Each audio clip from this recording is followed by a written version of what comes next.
querido.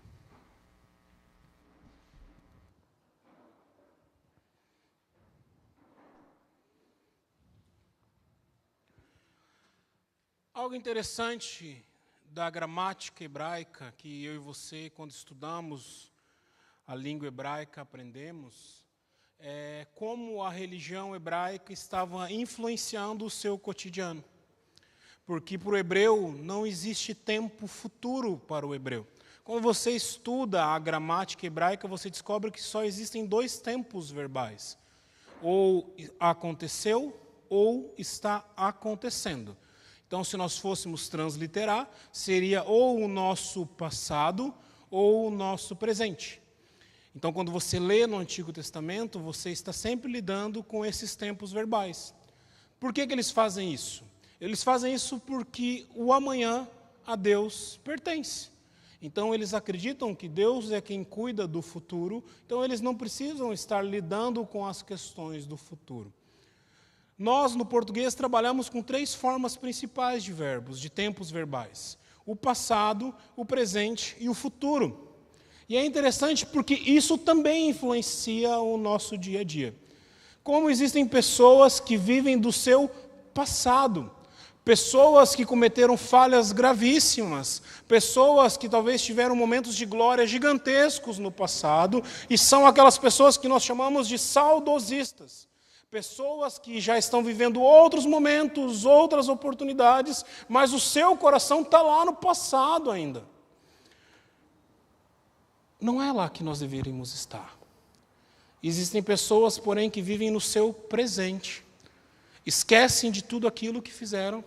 Não estão nem um pouco preocupadas com o amanhã. E essas pessoas nós chamamos de imediatistas. Isso é uma peculiaridade da juventude. Normalmente, se você está vivendo ali dos seus 14 anos até os seus 25, 26 anos, você vive assim. Você vive como se não houvesse amanhã.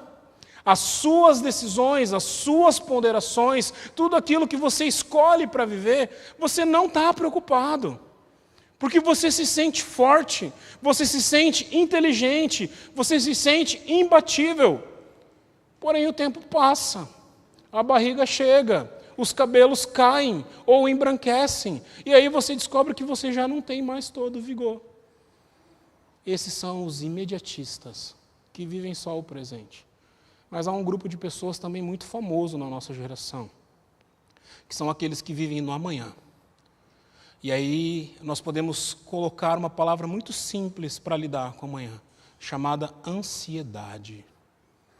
Como os distúrbios e transtornos psicológicos ligados à ansiedade estão presentes na nossa geração. Pessoas que esquecem do amanhã, pessoas que não conseguem viver o seu presente, porque a sua mente, o seu coração, as suas ponderações estão lá no amanhã. Estão pensando nos problemas que vão surgir depois que ele acordar. Estão pensando nos problemas que vão surgir no próximo ano. E deixam de viver a realidade. Isso é ansiedade. É você estar preocupado, trazer para o seu coração uma preocupação que você não sabe se vai acontecer. Nos dias que nós vivemos da Covid-19, eu converso com muitas pessoas que estão preocupadas em pegar a Covid. A porcentagem de você não... A Bíblia nos ensina algo muito simples. Você não consegue ser responsável pelo próximo suspiro que você vai dar agora. A próxima puxada de ar que você der para encher os teus pulmões pode ser a tua última puxada de ar. E Deus levar você. Nós não conseguimos controlar o amanhã. Tem um personagem das Escrituras que nos ensina muito bem onde deixar o nosso passado, aonde colocar o nosso presente e aonde ponderar o nosso futuro. E sobre esse personagem eu queria conversar com você. Nós precisamos botar cada coisa no seu lugar. Nós precisamos organizar o nosso coração. Nós precisamos organizar a nossa mente. Porque os dias que nós vivemos já são maus. Mas não é porque os dias que nós vivemos que são maus vão nos levar então a viver uma vida desorganizada, sem ordem. Porque o nome disso é caos. E nós não somos agentes do caos. nós somos chamados para fazer a diferença. Diferentemente do que eu faço com você todos os domingos, onde nós lemos uma pequena porção das Escrituras e sobre ela conversamos, eu quero conversar com você nessa noite sobre todo o capítulo 50 de Gênesis. E à medida que nós formos lendo esse capítulo, eu vou conversar com você sobre os ensinamentos que José nos traz. Então abre aí a sua Bíblia, Gênesis capítulo 50, e deixa ela aberta aí.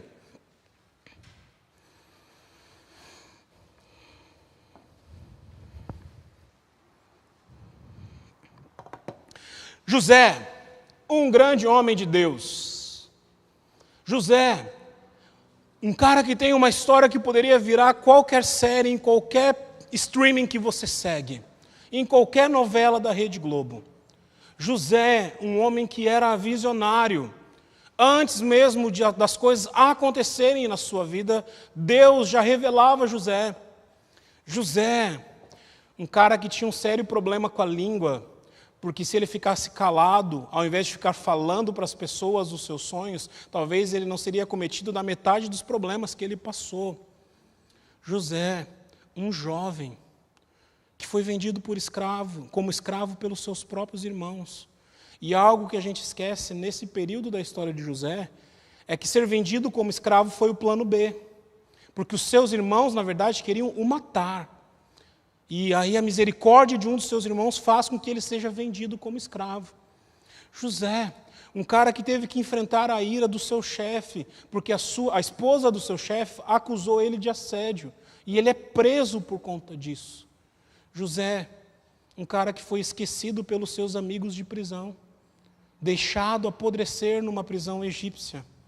José, um homem que teve que lidar com os fantasmas do seu passado, para que ele pudesse, então, ser um crente melhor, ser um cristão melhor, ser um judeu melhor, no caso.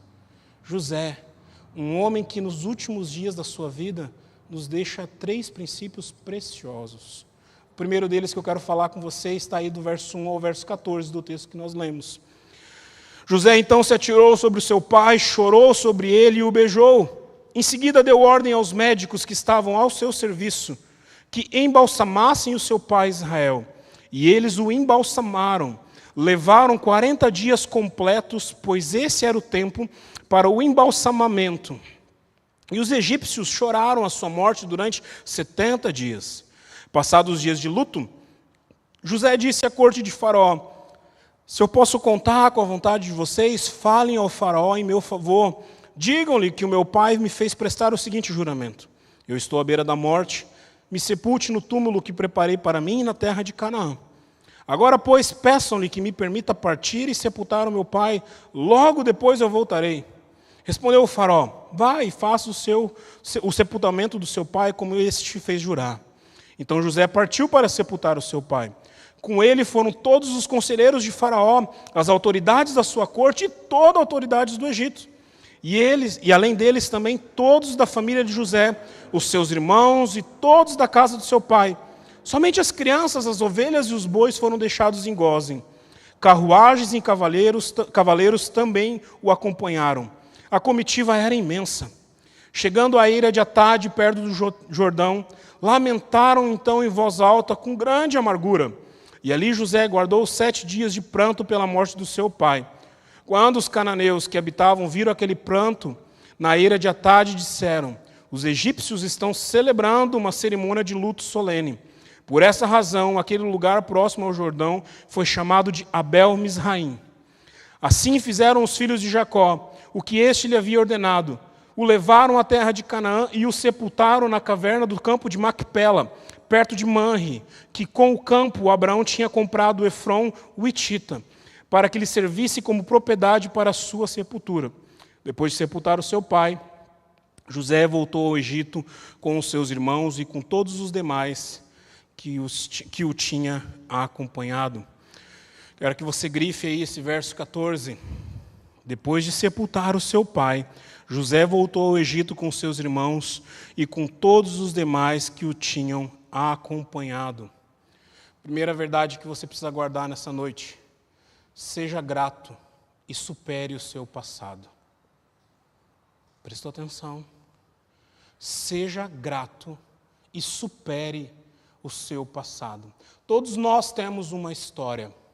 Nós não somos um prato raso, como a filosofia predetermina. Nós somos uma construção de relacionamentos, aonde nós nos relacionamos primeiramente com os nossos pais, depois com os nossos irmãos, depois com os nossos colegas escolares, depois com o nosso trabalho. Nós somos uma construção de emoções. Nem todo mundo é criado num bom lar. E quando eu falo um bom lar, eu não estou dizendo para você um lar onde tem o melhor da tecnologia, os melhores brinquedos. Eu estou falando de um bom lar onde tem um pai e uma mãe que vão cuidar e zelar da sua criança. Nem todo mundo tem essa oportunidade. Nós vivemos de frustrações. Nós também temos as nossas frustrações na adolescência. A primeira frustração amorosa que você tem. A primeira frustração com o seu time de futebol. A primeira frustração do não que você recebe. Nós somos uma construção daquilo que nós vivemos. O grande problema é que muitos de nós vivemos lá no passado. Muitos de nós olhamos para as dores, para as mágoas, para tudo aquilo que nós trazemos e deixamos isso subir no nosso coração, vir à tona. Tem as coisas boas também. O grande problema é que muitos de nós vivem no passado com as coisas boas. Vai me ver jogar futebol hoje. Não dá. A bola vai e eu não vou. Eu até penso, eu já fui um dia. Um dia ficou no time lá do futebol da igreja, só os velhos. Eu cheguei para o Nico e falei, não dá, Nico. Eu não consigo correr mais com a gurizada. Não dá para eu viver aquilo que eu vivia aos meus 15 anos. Eu já fui guri e já fiz os velhos correrem atrás da bola. Hoje eu sou o velho, é eu que corro atrás dos guri. Não dá para a gente viver no passado, mas a gente precisa ser grato pelo passado. Todas as nossas histórias, elas constroem valores na nossa vida. Todas as histórias e situações que nós passamos nos ajudam a escolher e a determinar aquilo que nós vamos ponderar no presente. Vou te dar um outro exemplo sobre isso. Eu sempre gostei de rock, sempre me vesti de preto. Já sou negão, então ficava aquela coisa linda, né?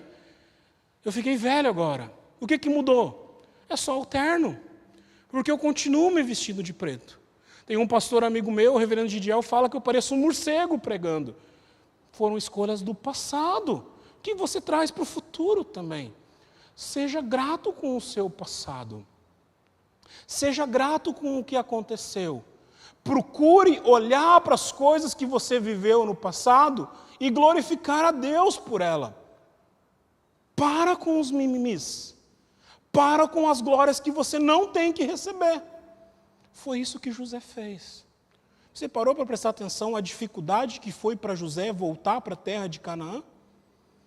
Talvez quando a gente lê o texto a gente não para prestar atenção. Foi na terra de Canaã que ele foi rejeitado.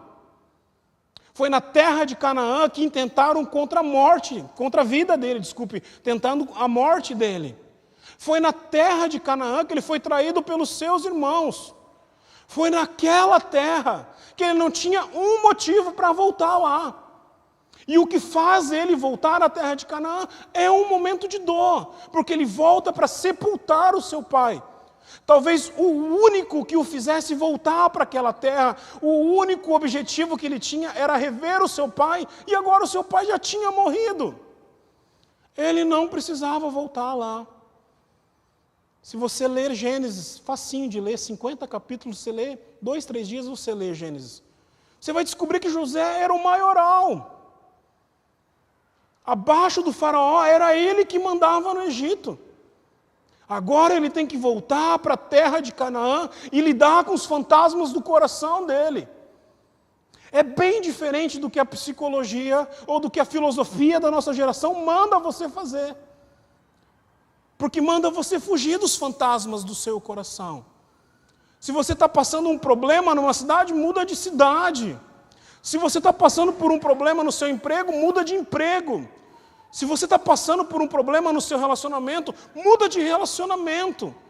Não confronta, não enfrenta, não passa por essa batalha. Seja grato pelo seu passado. Já passou. Você pode não ter filhos, mas você já deve ter passado pela experiência de pegar uma criança no colo quando ela está chorando. Meus filhos às vezes tiravam o tampão do dedão. Pai, vem beijar. Não, nojento, né? Mas a primeira coisa que você fala para o seu filho é: já passou. Já acabou. A pergunta que eu faço para você nessa noite é: por que então viver no passado? O que você pode alterar do seu passado? O que você pode mudar das coisas que você já fez? Nada. José não volta para lá pensando: não, eu vou voltar para Canaã e eu não vou ser jogado de novo no fosso. Eu vou voltar para Canaã e agora as pessoas vão me respeitar. Não é isso que passava na cabeça dele. Nós precisamos entender, meu irmão, que a nossa vida foi gerada em Deus para a glória de Deus. Todas as situações que eu e você passamos na nossa história servem para glorificar ao Senhor. Quer as coisas boas, quer as coisas ruins, quer os momentos que você está dando glória a Deus e sorrindo, quer os momentos que você está chorando. Tudo o que aconteceu no seu passado serve para glorificar a Deus, para fazer de você uma pessoa melhor. Não para que o mundo olhe você como uma pessoa melhor, eticamente melhor, mas para que o mundo olhe você e enxergue você uma pessoa mais parecida com Cristo Jesus. Nós precisamos, então, ser gratos pelo passado. Muitos de vocês gostam e leem os textos de C.S. Lewis. Você sabia que C.S. Lewis foi uma criança doente? Você sabia que o que leva C.S. Lewis a escrever as Crônicas de Nárnia e todos os livros que ele vem escrever depois é porque ele foi uma criança doente que não podia ir na rua brincar com seus amigos? E a única coisa que sobra para C.S. Lewis fazer então é brincar no seu quarto e escrever. Tira a doença de C.S. Lewis. Você teria perdido um dos maiores escritores que nós vimos. Está vendo como as coisas difíceis e ruins que acontecem no nosso passado, elas modificam o nosso caráter. Ela serve para nos ensinar coisas, mas a gente não pode viver lá. O grande problema não é as falhas que você cometeu. O grande problema é você viver sempre nessas falhas. Então a primeira ideia que eu queria que você guardasse nessa noite: seja grato, supere o seu passado. Depois de sepultar o seu pai, ou seja, depois de colocar um ponto final na história do seu passado, José voltou ao Egito com os seus irmãos e com todos os demais que o tinham acompanhado. Segunda ideia que eu queria conversar com você nessa noite, a partir do verso 15. Vendo os irmãos de José que o seu pai havia morrido, disseram: e se José tiver rancor contra nós e resolver retribuir com mal aquilo que lhe causamos? Então mandaram um recado a José, dizendo: antes de morrer o teu pai, ele nos ordenou que te disséssemos o seguinte: peço que perdoe os erros e os pecados dos seus irmãos que o trataram com maldade. Agora, pois, perdoa os pecados dos servos do Deus do teu pai. Quando recebeu o recado, José chorou. Depois vieram os seus irmãos, se prostraram diante dele e disseram: aqui estamos, nós somos os teus escravos. Verso 19. José, porém, disse: não tenham medo. Estaria eu no lugar de Deus? Vocês planejaram o mal contra mim, mas Deus o tornou em bem para que hoje fosse preservada a vida de muitos. Por isso, não tenham medo, eu sustentarei vocês e os seus filhos. E assim tranquilizou e lhes falou amavelmente. Ponto. Mais um momento aqui encerrado da história dos últimos dias de José. E o que eu quero falar com você nesse momento é: seja consciente e viva o seu presente. Eu não sei se você prestou atenção, carece um pouco de atenção naquilo que você está lendo, mas as pessoas não mudaram. Os anos não fizeram com que os irmãos de José mudassem. Não sei se você prestou atenção e viu que, mais uma vez, os irmãos de José estavam juntando em conluio para intentar contra José. Não mais contra a vida de José, mas agora temendo pela sua própria vida. E olha como eles foram ardilosos. Eles tocaram justamente na ferida de José. Lembra o que eu acabei de falar para você? A única coisa que faria José voltar à terra de Canaã era o seu pai, que havia acabado de morrer. O que os irmãos falam? Olha, o papai, quando ele morreu, ele falou que você tinha que nos perdoar, viu, José? Porque nós somos servos de Deus. Isso tanto toca no coração de José, que o texto fala então que José chorou. Mas as duas atitudes que vêm depois nos ensinam muito sobre viver o presente. A primeira delas, sai do trono que não é seu na sua vida, que é de Deus. Nós tentamos muitas vezes no nosso cotidiano tomar as escolhas, tomar as decisões, achar que nós podemos falar com as pessoas, falar dos nossos sonhos e que Deus não tem nada a ver com isso. A primeira resposta de José para os seus irmãos é: poderia eu, por acaso, tomar o lugar de Deus? Poderia eu tomar o lugar de Deus? Não tem como, meu irmão. Você precisa ser consciente disso.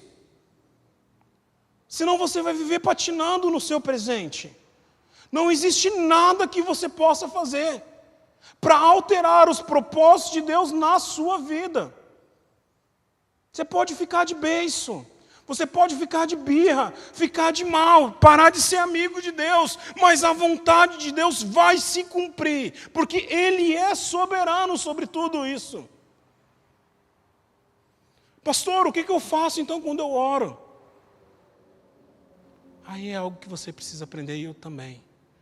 Nós não oramos para mudar o coração de Deus. Nós oramos para mudar o nosso coração. Nós não oramos para chegar diante de Deus e falar: tá, Deus, aqui estão os meus planos. Só falta o Senhor dar check-in e fazer eles. Não. Nós oramos para chegar diante de Deus: Deus, qual é a tua vontade? Me mostra o que o Senhor tem escrito para a minha vida. Para de tentar ser Deus na sua vida. Para de tentar ser Deus nas suas escolhas. Para de tentar ser Deus nas situações do cotidiano. Deixa Deus ser Deus. Olha o homem que está falando isso. José. José. Você acha que ele precisava de Deus nesse momento? Humanamente falando? Não. Você acha que um piscar de José, só assim, não teria uma penca de guardas tomando os seus irmãos e jogando os irmãos dele na prisão? Você acha que as pessoas que conheciam a história de José já estavam ardilosos esperando esse momento que Jacó morresse para que os irmãos de José caíssem na mão de José? Estavam. Mas não era a vontade de Deus.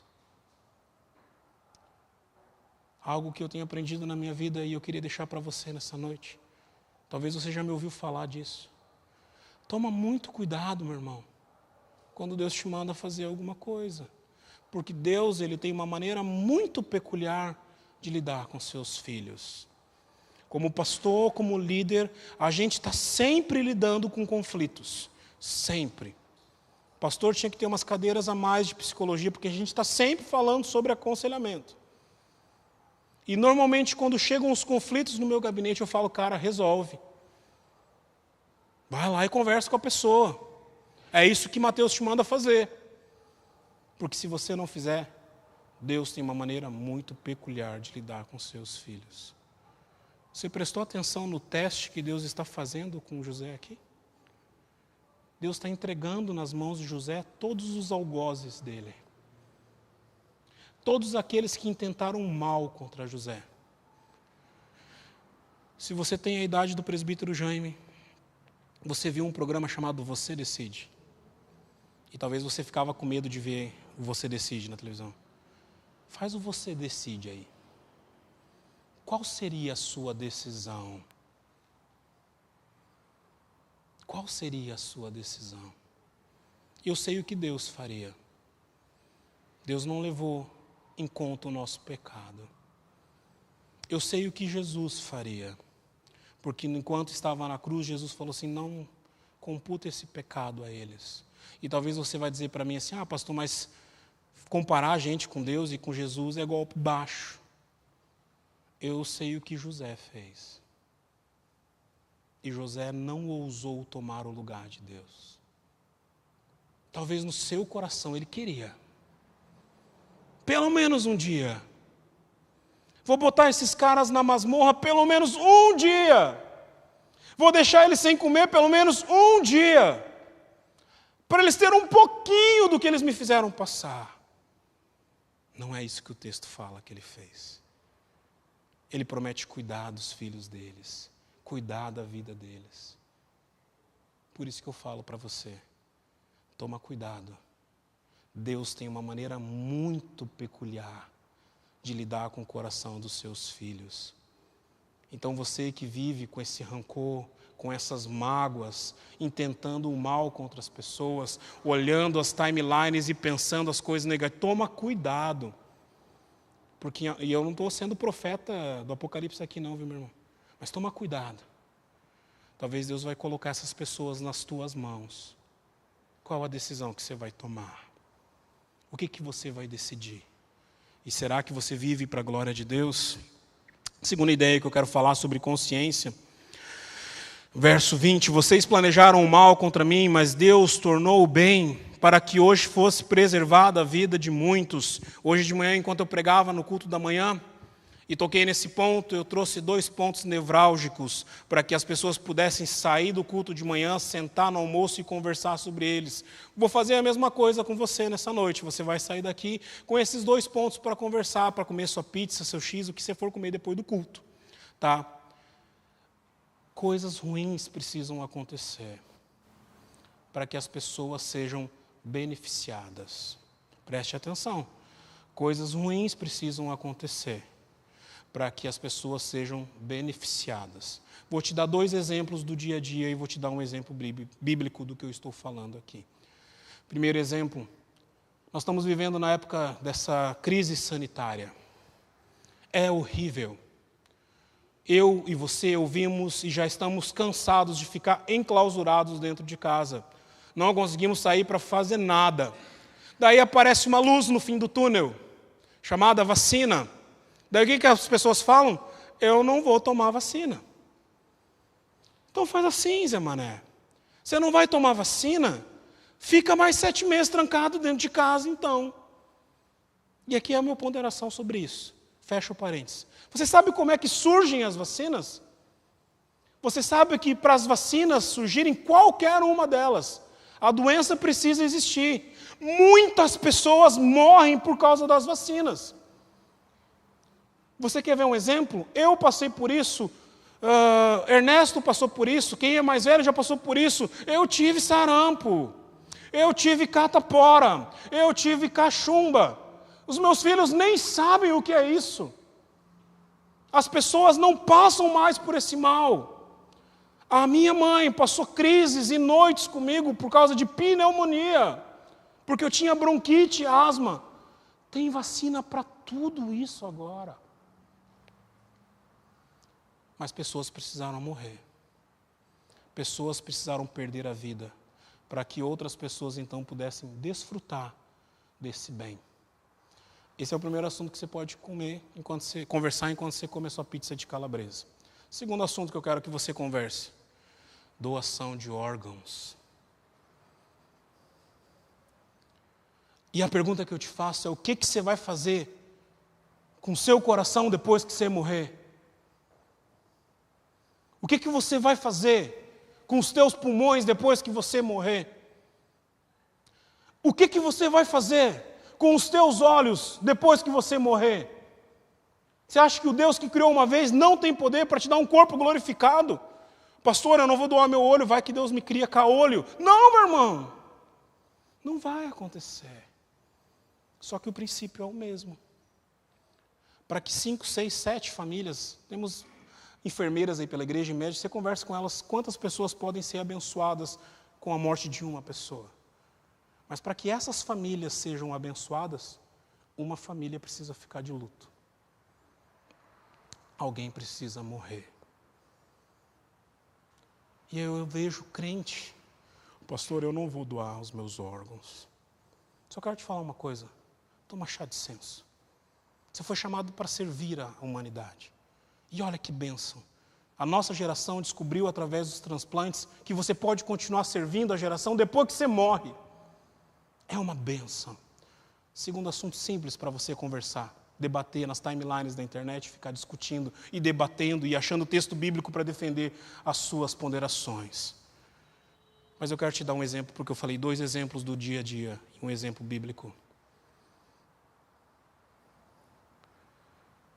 A resolução de Deus para o pecado foi o sangue inocente, morrendo por mim e por você, que somos culpados. Se Cristo não tivesse ido à cruz, você hoje não estaria aqui celebrando a Ele. Se Jesus Cristo não tivesse sofrido a dor que Ele sofreu, eu e você não poderíamos estar nos alegrando na presença de Deus. Alguém precisava sofrer para que muitos pudessem viver. Essa foi a consciência de José. José, ele olha para os seus irmãos e disse: Deus permitiu que eu passasse por todos os sofrimentos que eu passei, para que hoje, no dia de hoje, muitas pessoas pudessem ser abençoadas. Viu como ele lidou com o passado? Viu como o passado estava resolvido no seu coração? Prestou atenção como ele está lidando com o seu presente, entendendo que tudo aquilo que ele passou serviu para ele se tornar o homem que ele foi? E o cara foi um visionário, meu irmão. Quando estava todo mundo em crise, uma crise muito parecida com a que a gente vive hoje, ele teve a ideia: vamos guardar comida, porque não vai sobrar só comida para o Egito, mas as nações do mundo vão vir aqui no Egito buscar comida, antes de tudo acontecer. Mas para ele ter essa cabeça, para ele pensar dessa maneira, foram alguns dias de prisão para ele, injustamente. Foi alguns dias jogado num fosso, não sabendo se ia morrer ou se ia viver. Foi crescer, porque a Bíblia nos fala, o termo que nós usamos lá no hebraico, sugere, na verdade, que José tinha cerca de 20 anos quando ele é mandado embora. É muito tempo que ele passou longe da família. Seja consciente. Desfruta do seu presente. Terceira e última ideia que eu queria conversar com você nessa noite, a partir do verso 22. José permaneceu no Egito com toda a família do seu pai, viveu 110 anos e viu a 3ª geração dos filhos de Efraim, Além disso, recebeu como seus os filhos de Maquir, filho de Manassés. Antes de morrer, José disse aos seus irmãos: estou à beira da morte, mas Deus certamente virá em auxílio de vocês e os tirará dessa terra, levando-os para a terra que o fez prometer a Abraão, a Isaque e a Jacó. E José fez com que os filhos de Israel, parênteses, não é a nação de Israel aqui, viu, meus irmãos? A nação de Israel nem existia aqui. José está falando com os seus irmãos, com os seus netos, com netos dele não, mas dos sobrinhos netos, com os sobrinhos que ele tinha. E José fez com que os filhos de Israel lhe prestassem um juramento, dizendo: quando Deus intervir em favor de vocês, levem os meus ossos daqui.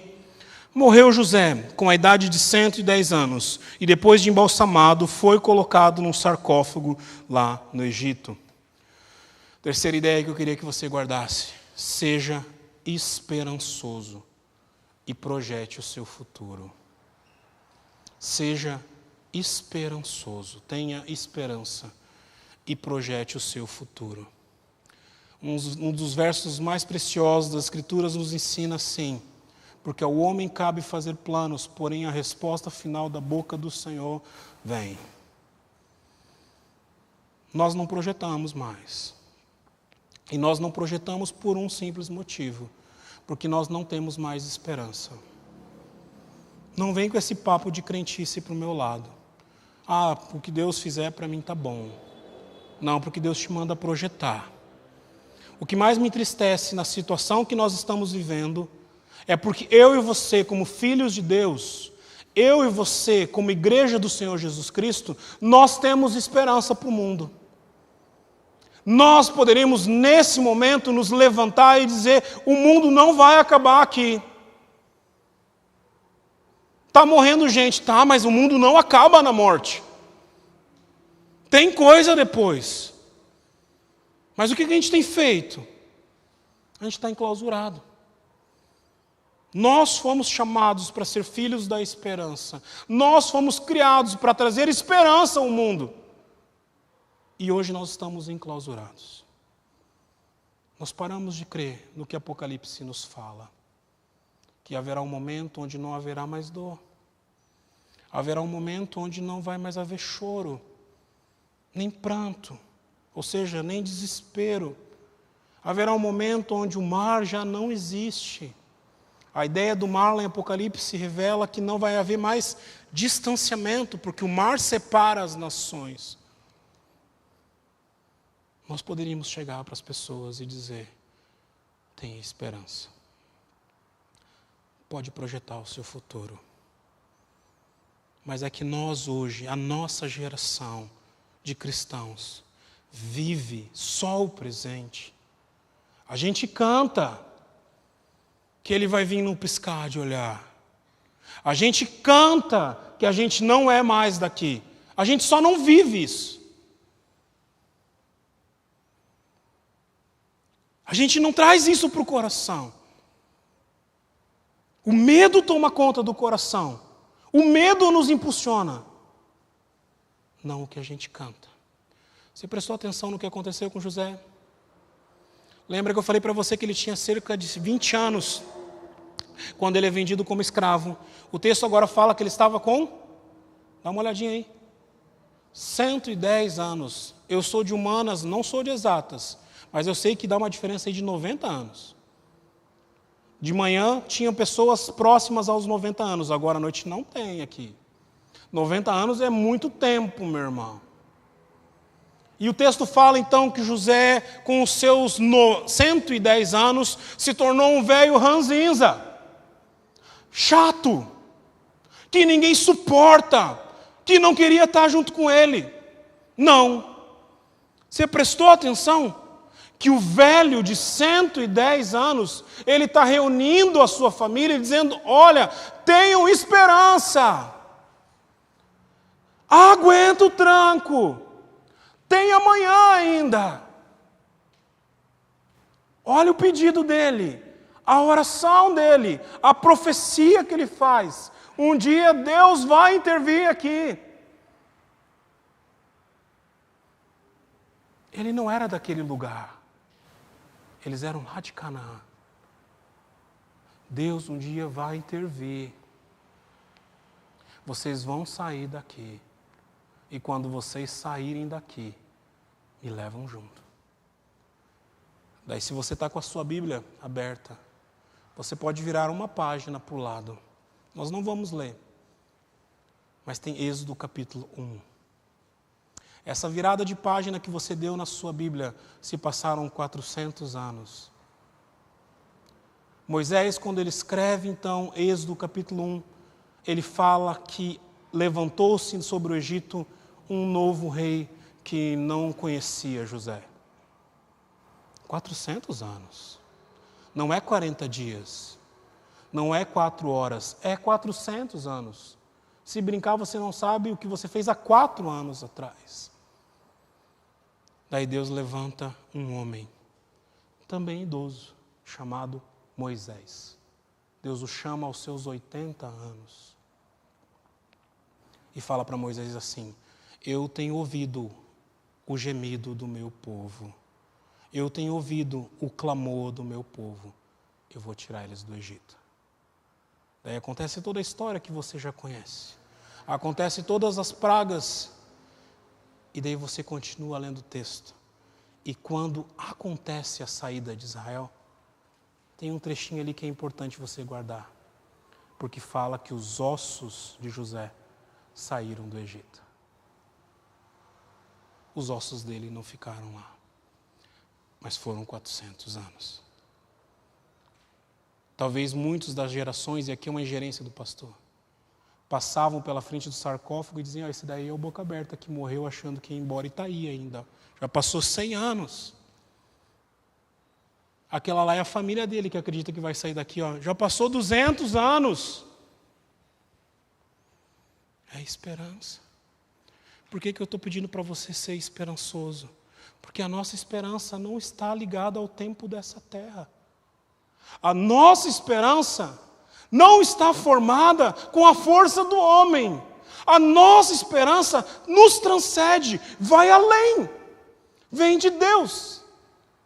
Daí você pode esperar 1 dia, 2 dias, 3 dias, 400 anos, até se cumprir aquilo que havia sido prometido. Projeta a sua vida então. Projeta o que você vai ser. Nós, como conselho na igreja, a gente está sempre projetando a igreja. E quando eu orei aqui, e talvez você prestou atenção e está até agora se perguntando: nossa, o pastor acabou de falar que ele dá glórias a Deus porque Deus frustrou nossos planos. O conselho ama quando isso acontece. Porque daí Deus está dizendo o que Ele quer. E o que a gente faz? Se curva. Porque Ele é Deus, nós não. Foram 400 anos até que a oração de José se cumprisse. Aquilo que era só uma família, um clã, agora é a grande nação de Israel, que os egípcios temiam. Por isso que eles escravizam os israelitas. Porque eles falam assim: eles estão crescendo demais. Daqui a um pouco eles vão se juntar com os nossos inimigos e vão vir contra a gente. Vamos apertar o cerco. E eu quero encerrar a mensagem dessa noite perguntando isso para você. Aonde está a sua esperança? Pastor, o tempo é ruim. Eu sei, é para todo mundo. Pastor, o Covid está lá fora. Eu sei, está lá fora. E deixa eu te dar uma notícia, alegre ou triste para você. O Covid vai passar. Vai vir coisa pior. Relaxa. Vai vir dias muito piores. Sabe por quê?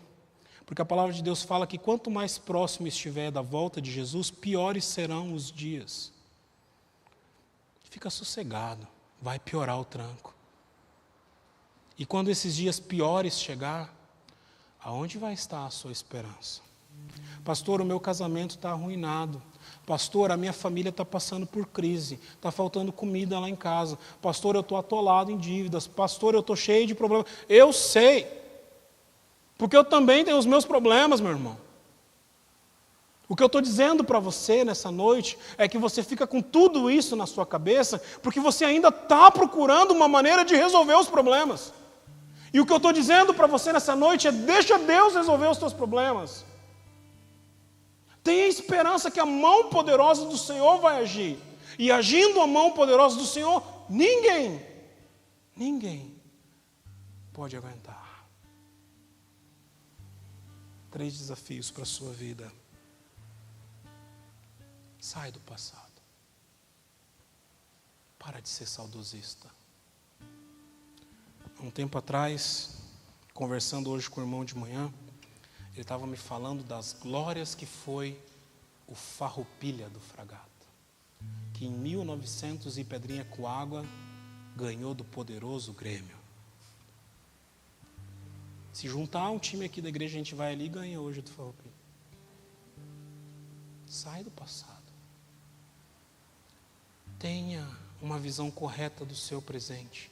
O que mais a nossa geração está precisando são de exegetas culturais. Pessoas que consigam olhar para a cultura e entender como Deus quer agir. Mas para isso você precisa estar consciente do presente. Terceira aplicação. Descansa teu coração no Senhor. Os judeus acreditavam, lembra que eu falei da gramática? Que Deus, o amanhã a Deus pertence. Eles não precisavam se preocupar porque Deus já está lá. E se Deus já está lá, está tudo legal. Amanhã Deus já está lá, meu irmão.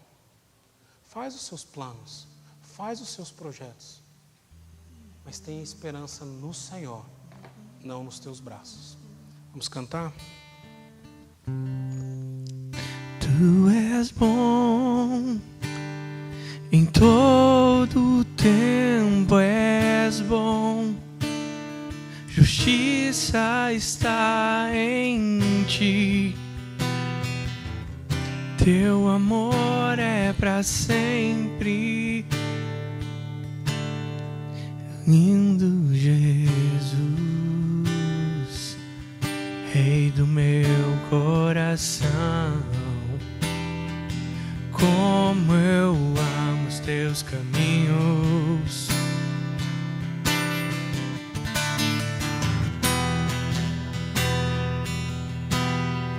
Lindo Jesus, estrela da manhã, eu cantarei a ti. E o que posso te dar por tudo que tu és? Você me libertou e me curou. Tu és bom, em todo tempo és bom, justiça está em ti, teu amor é para sempre. Tu és bom, em todo tempo és bom, justiça está em ti, teu amor é para sempre. Muito obrigado, Deus, pela vida de José, um jovem chamado pelo Senhor, que se transformou num homem usado pelas tuas mãos. Nos ensina a ponderar as questões da nossa vida também. Aqueles, Deus, que estão presos nos seus passados, eu quero pedir ao Senhor, liberta eles nessa noite, em nome de Jesus. Das mágoas, dos transtornos, dos traumas. Em nome de Jesus, passa com teu Espírito Santo no coração. Deus, aqueles que vivem como se não houvessem amanhã, são imediatistas e que já colhem hoje, Deus, as consequências das suas escolhas. Ensina a esses, Pai, que o Senhor tem algo melhor, um caminho sem tanta dor. Deus, aqueles, Deus, que vivem sem esperança, seja, Deus, por causa dessa situação que estamos vivendo na nossa sociedade nesse momento, ou por qualquer outro motivo, o Senhor é o motivo da nossa esperança. Então, aquece esses corações, restaura a chama do Teu Espírito Santo nesses corações, porque somente os Teus filhos é que entendem o que é esperar contra aquilo que os olhos enxergam. Muito obrigado. Muito obrigado por essa